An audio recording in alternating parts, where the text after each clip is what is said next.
Well, using the studio as an instrument is something that I didn't invent. Before that, the studio was just a place to record music that would normally be played live. Now it's kind of a common idea. It's not a fixed entity. But since there's more and more home studios and people working off laptops, this idea also has been lost a little bit, especially the idea of using a space for its acoustic properties, which is one important aspect of this Studio Venezia project. There's this thing called the Venice Biennale, the art biennale, because there's also the architecture biennale. And last year, the French pavilion was given to an artist called Xavier Veillant. And his idea, his project for the Venice Biennale was to create a recording studio. Every 2-3 days there would be a new artist he invited, record whatever they want there, leave with a hard drive with everything you've recorded, and you do whatever you want with it. It was an exhibition, so I knew there would be visitors while I'm there, like people passing through, and I thought I should involve the visitors in the process. So I asked them to write a word, and I had a system to translate the word into a chord. Then I asked another person to give me a letter, and then I asked another person to pick papers with instruments, so I would know which instruments to use for a specific song. So for each song, there's a word, a letter, and a list of instruments from different people. So after these 3 days, I had a hard drive with a lot of music, and then it became a record.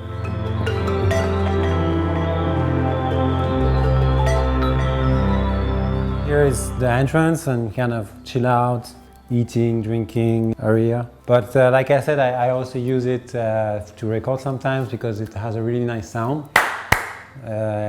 Like for percussion, it's the best place to record in the studio. And also I sometimes place speakers around and play sounds through them to re-record the sound in the space. So speaking of modular systems, here is one, but this is also a modular table, so you can see it moves.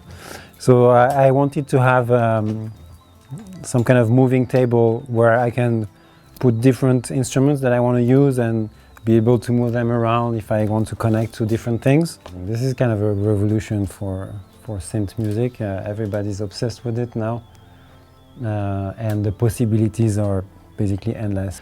Tape, which is not very common these days. I basically record all my masters to tape, and then I bring them to the mastering. There's no digital conversion between the mixing and the mastering. It stays analog. I'm trying to do as the least amount of conversions I can. And this is a 1/4-inch Studer Swiss tape. So everything goes through this patch, and then I can like send this one to a pedal, or even like some synths have external audio in, so I can easily like send a drum machine through the Roland SH2 or the Moog. And here I have some delays and tape delays and pedals and like a phaser, and everything is connected here, so it's super easy to just send anything into anything.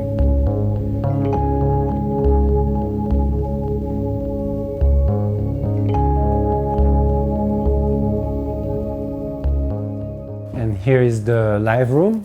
So when I record more instruments or drums and bands and stuff, here you have space to set up. It's a plate reverb. As you can see the end of it, but it's like more than 2 meters long. It weighs more than 600 pounds from the 60s, and it's a real plate reverb, which means inside of this wooden box you have a huge sheet of metal, and the way it works is that you send sound to the sheet of metal, and the sheet starts to vibrate with the sound that you send into it. And then there's 2 mics that capture the sound of the plate vibrating, and that creates the reverb. So it's a completely mechanical system. There's a lot of plugins that try to emulate displaced reverb, but basically nothing compares. No, I like working in my studio because I know it takes a lot of time to understand how a studio works and how different machines sound and the acoustics of the space. It takes a lot of time. So here I'm comfortable and I know what I'm doing, especially when it comes to mixing. For me it's really hard to mix in another place. I need to get used to the monitoring and everything. But in the case of Venice, first there was an amazing sound engineer there who made it super easy. Like, he was always anticipating what I was going to record. And I took it as an experiment, more like as a musician, not as much as a producer. Like really playing. I play every instrument and I was experimenting as an instrumentalist. Most of the time there was not many tracks because there's just a list of like 4 or 5 instruments and that's it. But each instrument had a lot of mics, different miking.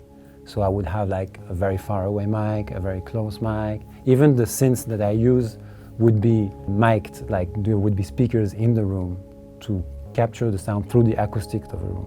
Which is also why it's really like the studio as an instrument. Basically there's no sound coming just through a plug, you know. And also because everything was recorded like pretty much acoustically with mics and stuff, you have a lot of leaking like between instruments, which I also like. It's something that is very rare these days in recordings, and often people wonder like, oh, wow, what is this magic that there was in like 70s recording when you hear like a soul record, or the sound has some kind of magic to it that even people who try to reproduce it today, they don't really nail it. But part of it is the leaking.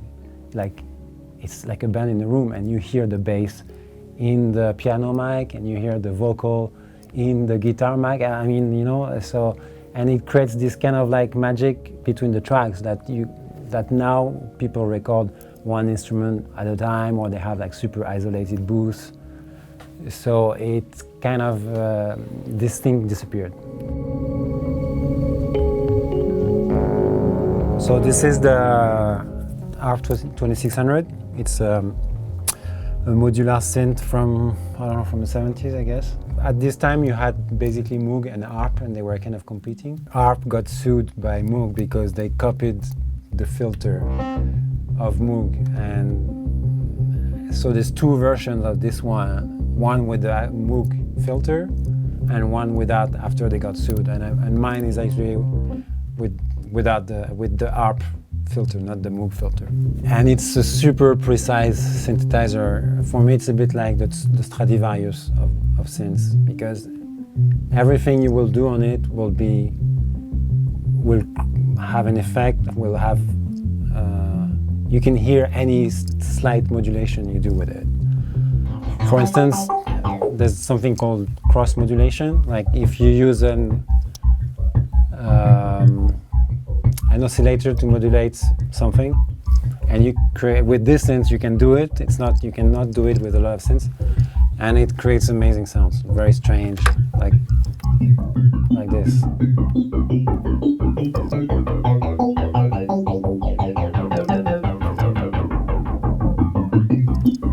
You also have a reverb, beautiful spring reverb built in.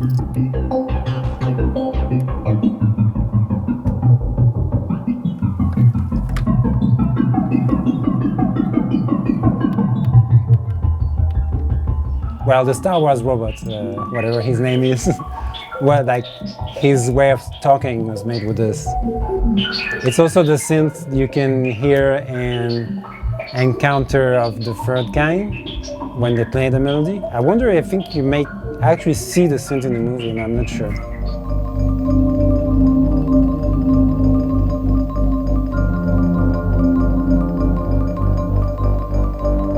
So this is the SP1200. It's a drum, or it's a sampler, but mostly used as a drum machine. It's an early sampler from the 80s, so it's 12 bits, which is why it sounds amazing. It's funny because sometimes less information in the sound makes it more special. So it's super easy. You have those pads, you have 4 banks, and what's amazing with it is the pitch. Once you pitch down or up sounds, then the magic happens.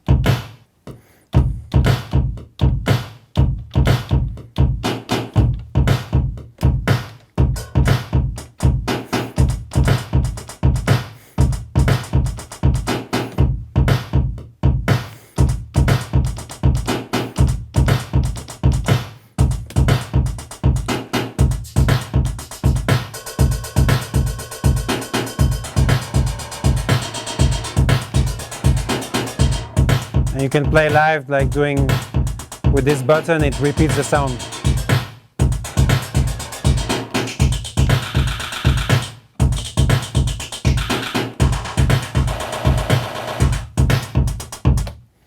And it was used a lot by early, well, not super early, but late 80s, early 90s hip-hop producers. Most notoriously JD, that's like his machine. There's even like a Japanese box set of his music in the shape of this, of course, in Japan.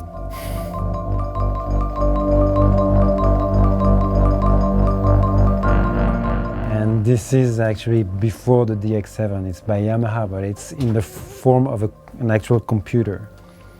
And they use this computer, MSX computer for people who remember, where you put those cartridges and with different sounds, and you have a keyboard attached to it. Like you see all the sounds here, and you can really go through the parameters, which is very hard to do with a DX7. And trumpet.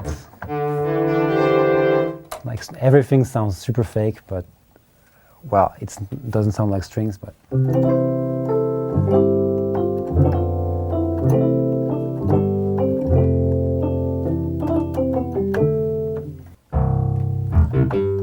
That's the very famous 80s bass sound, like Seinfeld style.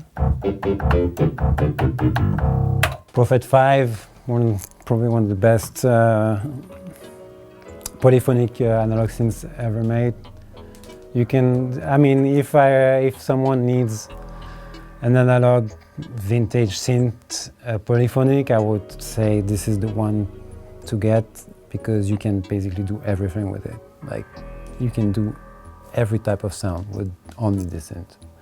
The Lindrum, famous because of Prince, but also famous because of Human League. Here you have a Poly 6. Also, I highly recommend this synth if you're looking for polyphonic. It's much cheaper than the Prophet 5, and it's also extremely versatile. Roland SH2, which is a bit earlier than the SH101 that most people know. So it sounds a bit more moogie, I would say. This is a pretty rare synth. Well, I mean, it's not that rare, but not many people know it. It's called PPG. It's made in Germany. And it is the first wavetable synth, as far as I know. Ensoniq EPS sampler. It works with floppy disk, and I have all these like Wu-Tang or R. Kelly style drums, drum kits, and Puff and Bong, Underground and Evil. It's when you hear the sounds, it's like instant 90s hip-hop throwback. This is basically a vintage Moog Model D, but at some point this company called Studio Electronics, they were buying old Moogs and cutting them and putting them in a rack like this with MIDI and some extra features here, like velocity and stuff. So it's quite amazing because it's like having an old Moog, which sound, like amazing, but super easily to sync or control with MIDI. So I was talking about using spaces, acoustic spaces, even for electronic instruments. And this is a speaker I use sometimes to diffuse sounds I recorded. I send the sounds through this and then I record with the mic. This is a speaker from a tape machine monitoring system. Like you would use these speakers with the tape machine to listen what's on the tape. And it's old tube, it's super old, it's like 50s. And it sounds amazing. There's not much bass, but when you mic it correctly, you get enough bass of whatever you're recording. That's one of my tricks. Secret tricks.